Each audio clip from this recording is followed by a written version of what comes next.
la conférence de 2h30. Mon nom est Cédric Masseau et je vous souhaite la bienvenue à la section municipale territoire dans le cadre de Géomatique 2013, initiée par l'Association canadienne des sciences géomatiques, section Montréal, en collaboration avec l'AGMQ et l'OSG Géo Québec. Nous vous rappelons, s'il vous plaît, que c'est bien important d'éteindre vos cellulaires pendant la présentation. Alors, la présentation de M. Jean-François Ducré-Robitaille, qui vient nous parler du débriefage du développement de territoire, application géomatique gouvernementale en soutien à l'aménagement du territoire par le MAMOG. M. Jean-François Ducré-Robitaille est conseiller en géomatique et travaille depuis 1999 au gouvernement du Québec, dont les 4 dernières années au ministère des Affaires municipales des régions et de l'occupation du territoire. Il est le répondant ministériel en matière d'information statistique et il participe à la conception et au développement d'applications géomatiques. Il détient une maîtrise en statistique de l'Université Laval. À vous, M. Ducré-Robitaille. Merci beaucoup. C'est correct pour le son, c'est beau? Donc, je viens vous parler cet après-midi du débriefage du territoire, vous parler comment ça s'est passé. Côté peut-être un peu plus technique, ce que ma collègue Anne-Marie Plante vous a présenté, qui était plus axé utilisateur et c'est quoi l'application. Petit plan de match, donc, parler un peu de territoire, c'est quoi? En premier, donc, c'est une nouvelle application web du ministère qui est un outil d'aide à la décision en aménagement du territoire. Ça regroupe Ça avance tout seul.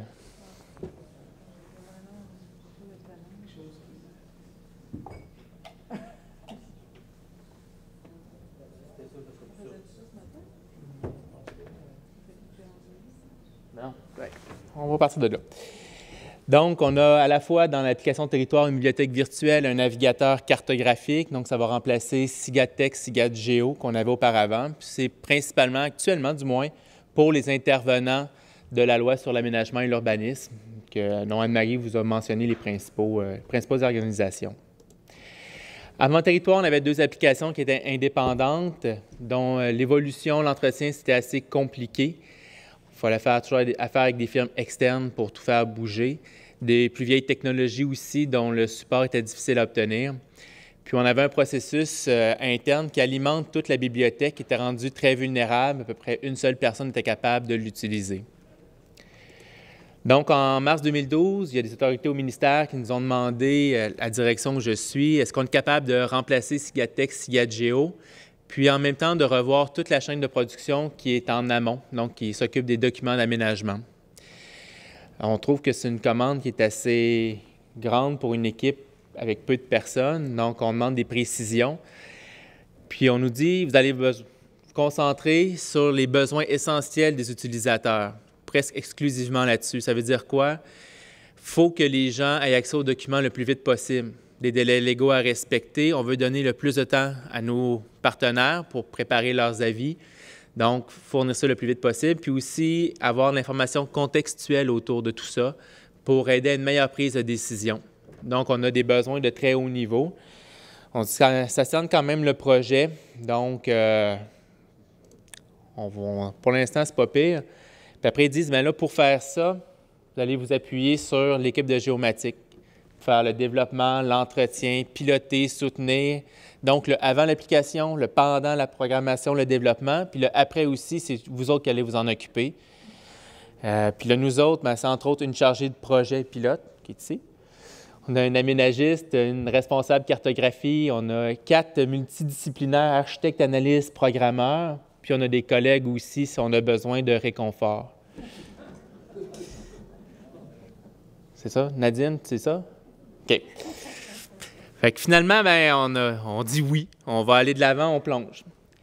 Comme contrainte, ce qu'on a, la principale, c'est que toute l'informatique au ministère des Affaires municipales est impartie au Centre des services partagés du Québec. Il n'y a pas de boîte de TI au ministère. Tous les développements passent normalement par le CSPQ. Fait que pour nous autres qui ont développé une application, c'est une grosse contrainte. On a des délais de réalisation serrés aussi. On a des licences, il faut voir jusqu'à on les entretient, des contrats de soutien. Notre vulnérabilité, il faut en tenir compte. Puis on a quand même des ressources, somme toute, limitées. On ne peut pas partir en appel d'offres pour tout ça. À l'été 2012, ce qu'on commence à regarder, c'est tout ce qui est en arrière de l'application, notre chaîne de production de documents, le modèle de données qui va soutenir ça. Il y a des bonnes réflexions. Puis en septembre, ça commence le développement. C'est pas ça que je vais vous parler actuellement, mais pour vous donner une idée des dates, là, donc en septembre l'année passée, la mécanique en arrière, son développement commence. Et en octobre 2012, c'est notre première rencontre de brainstorming dans l'équipe pour dire, bon, bien, l'outil de diffusion, qu'est-ce qu'on fait? Bien, on jase de tout ça. On a dit on a eu un grand principe qui est exclusivement les besoins essentiels. Faut-il encore définir qu'est-ce qui est essentiel? Puis là, on s'assoit, puis on détaille tout ça. Bon, bien, on veut accéder aux documents, mais il faut être capable de les rechercher, il faut être capable de les stocker. Qu'est-ce qu'on fait? L'interface. On a d'autres besoins autour aussi où on se pose des grosses questions au niveau de la sécurité, comment on va la gérer, la sécurité. Les données, où on les met, l'interface, où est-ce qu'on place chaque morceau, est-ce qu'on ferait vraiment tout intégrer, comment on gère ça. Excusez. Avec les ressources qu'on a, les délais, comment on répartit le travail. Puis on a beaucoup d'échanges entre les membres de l'équipe, aussi avec les directions clientes en aménagement au ministère, voir qu'est-ce qu'on décide de faire. Puis finalement, on officialise le tout en décembre, où on se dit, c'est beau, on retourne vers les autorités, on dit, voici ce qu'on est capable, puis ce qu'on est prêt à vous livrer, est-ce que ça vous convient? Puis on obtient le go. Dans ce document-là, c'est super important de se faire officialiser tout ça, parce que c'est ça qu'on va livrer. Puis on a eu des choix à faire, des choix techno. On dit, on a des délais serrés, une équipe pas très grande, donc tous nos choix technologiques, il a fallu se baser sur quelque chose. Puis le premier point, c'est sur les connaissances à l'interne. Ce qu'on est capable de faire, qu'est-ce qu'on connaît, c'est là-dessus qu'on construit. On n'a pas le temps d'aller suivre 18 formations différentes, d'apprendre des nouvelles choses. C'est super intéressant de le faire, mais dans ce contexte de l'application, on ne peut pas. Puis, on va falloir qu'on entretienne ce qu'on fait. Si on connaît à l'avance ce qu'on a fait, ça va être beaucoup plus facile aussi pour l'entretien. Ça ne veut pas dire qu'on n'améliorera pas nos façons de faire dans l'avenir, mais avec les délais, c'est ça qu'on décide de faire. Notre informatique impartie au Centre des services partagés, ça implique qu'il faut renégocier avec eux la portée de l'entente entre notre ministère et le CSPQ sur qui va faire quoi. Il y a des choses qui vont bien, des choses qui vont moins bien dans le cadre de notre entente avec eux. Fait qu'on décide de construire sur ce qu'on est satisfait, puis que le CSPQ reconnaisse aussi nos forces. Donc, on construit là-dessus sur un meilleur ou un nouveau partage des responsabilités dans le cadre de cette application. Ce n'est pas toujours évident. Pour accélérer tout ça aussi, on veut récupérer le plus possible de ce qui se fait ailleurs. Donc, récupérer, adapter des API, des interfaces, des services qui existent. Au niveau de la sécurité, on décide d'aller avec ClickSecure Entreprise Revenu Québec pour gérer l'authentification, récupérer le service GLO du ministère de la Sécurité publique pour la recherche d'adresses, recherche de lieux. Les services sont déjà offerts, on va construire autour de ça, puis on va les adapter aux besoins. Donc, ce qu'on a retenu, ce n'est pas une pub, c'est juste pour vous informer. Donc, le site en tant que tel, le territoire, c'est en ASP.NET, puis le navigateur, l'interactivité, c'est en JavaScript. En arrière, ce qui alimente le tout, il y a des services web en .NET qui ont été faits. Les données, la plupart des données sont stockées dans des bases de données Oracle. Le moteur cartographique, c'est les produits S3 avec ArcGIS Server. Puis, les documents d'aménagement pour leur recherche sont indexés avec les services d'indexation Windows. Je dis, on a travaillé avec ce qu'on connaît, puis aussi avec ce que le CSPQ est capable d'offrir comme soutien. En janvier 2013, on part le développement en tant que tel. Ça fait quand même pas si longtemps. On choisit une approche modulaire, donc on est 4 personnes pour aller de l'avant. À l'époque où on lance tout ça, on était juste 3. Donc, on se répartit les morceaux selon nos propres connaissances. Donc, il y en a un qui est plus ferré sur l'ASP.NET, c'est sa partie. Il y en a un qui est plus à l'aise avec, qui connaît bien les services de sécurité avec ClickSecure, il l'a déjà fait dans d'autres projets, il va s'occuper de la sécurité. D'autres avec le navigateur. Puis à la fin, il y a une intégration de tout ça qui se fait dans le site puis le volet bibliothèque. Donc, c'est une approche qui est peut-être un peu plus coûteuse en temps parce qu'il y a des morceaux qui doivent être faits et refaits. Mais au final, je trouve qu'on a économisé beaucoup parce qu'on a chacun pu tester nos morceaux, s'assurer qu'ils marchaient avant leur intégration.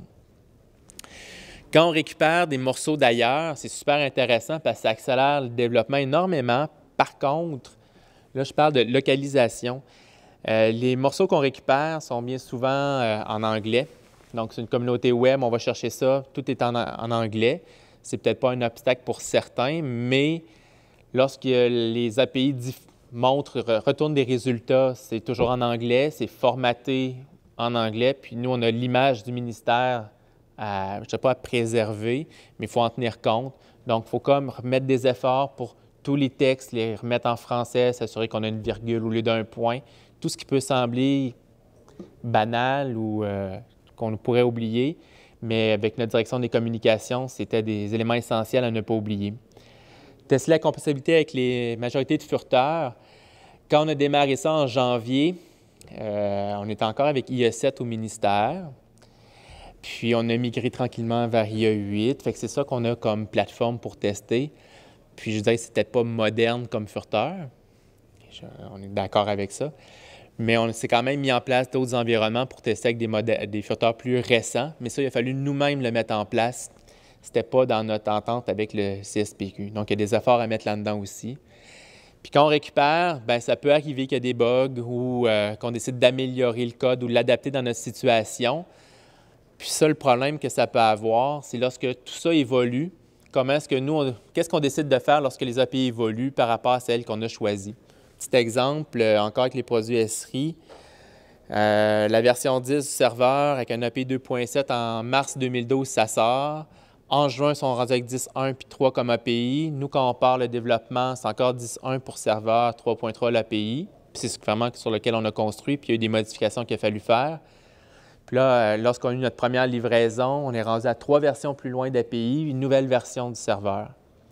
Donc, il faut se poser des questions. Est-ce qu'on décide, nous aussi, de suivre la parade, de faire migrer, d'adapter tous nos changements, de les reproduire dans les nouvelles versions?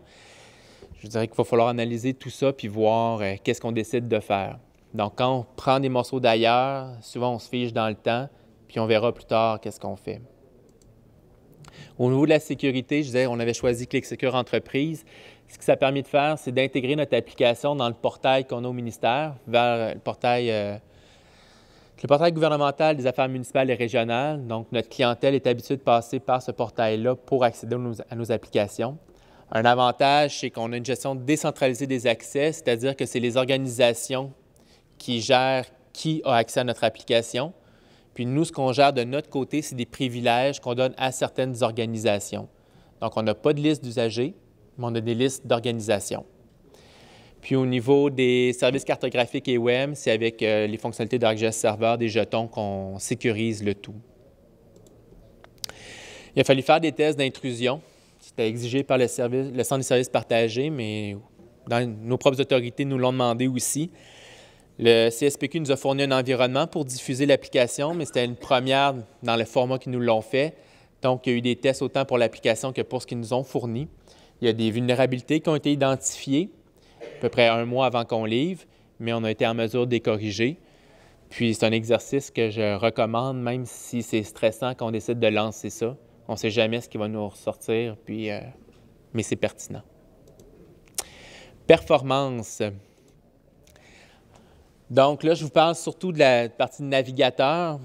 La partie bibliothèque, ça va assez bien. Partie navigateur, on avait entre autres des objectifs de 2 à 3 secondes pour l'affichage de données. On est dans le monde du web, donc il faut que ça aille vite, il faut que ça performe, il ne faut pas attendre. On a utilisé 2 approches. Une approche en 2 volets, tuiler le fond de carte. C'est une affaire que vous connaissez bien, mais je vais aborder rapidement. Puis optimiser les données et les services. Je vais vous dire 2 mots là-dessus aussi. Puis on a fait des tests de performance pour s'assurer que nos décisions, c'était les bonnes, puis qu'effectivement, on rencontrait notre objectif de 2 à 3 secondes. Pour le tuilage, on s'est posé une question. Ça avait un bon impact aussi sur l'environnement que le CSPQ allait nous offrir. Est-ce qu'on utilise un service existant de tuilage ou on décide d'y aller avec nos propres choses? D'un côté, on a oui, on va prendre de l'existant. Merci. Pour les 5 minutes. Oui, pas besoin d'espace disque supplémentaire. C'est déjà des choses qui sont disponibles, déjà générées. On a plusieurs choix possibles.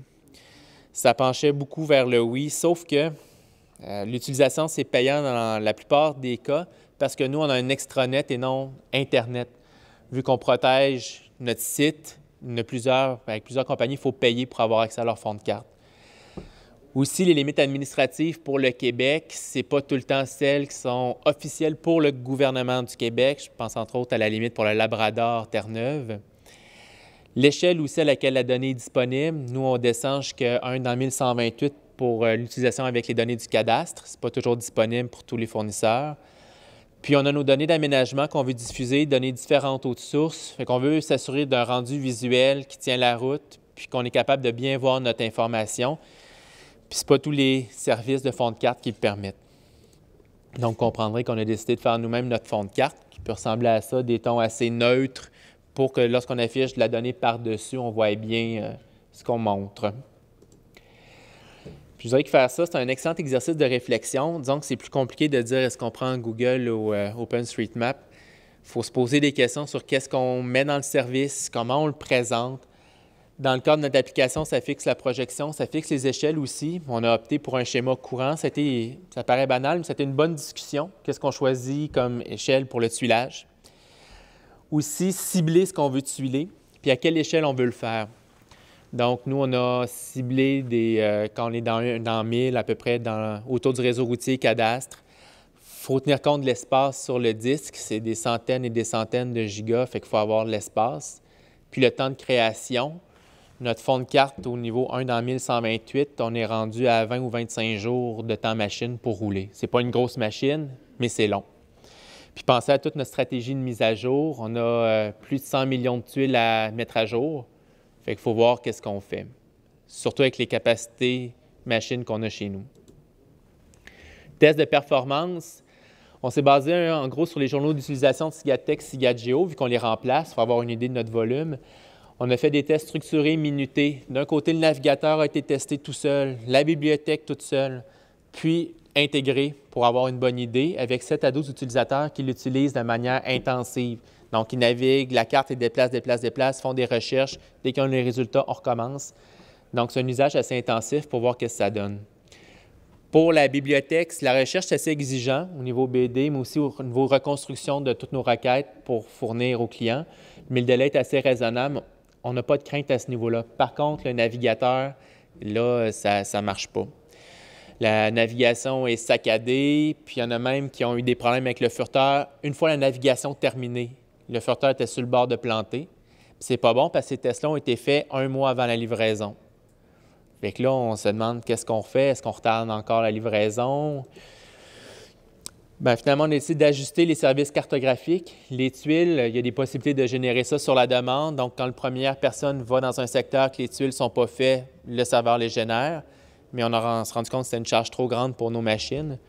D'ailleurs, on va passer le chapeau tantôt pour l'amélioration de nos machines, si vous voulez contribuer. Puis, on a décidé aussi de travailler fort sur les données. Ça, je vais vous en parler un instant.